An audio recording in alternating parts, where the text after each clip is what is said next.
శివరాత్రి రాత్రి 4 సార్లు అభిషేకం చేస్తారని తెలుసా?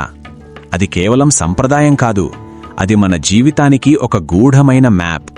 శివరాత్రి రాత్రిని 4 ప్రహరాలుగా విభజిస్తారు, కానీ అవి సమయాలు కాదు, అవి మన చైతన్య స్థితులు.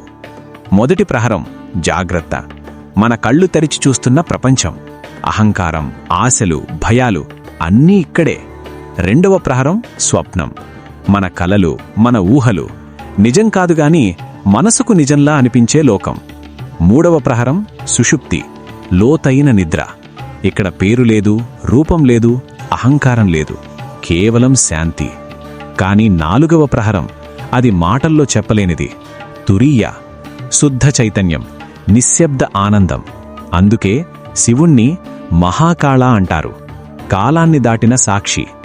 శివరాత్రి 4 ప్రహరాలు బయటి చీకటి నుండి లోపలి వెలుగు వరకు చేసే యాత్ర.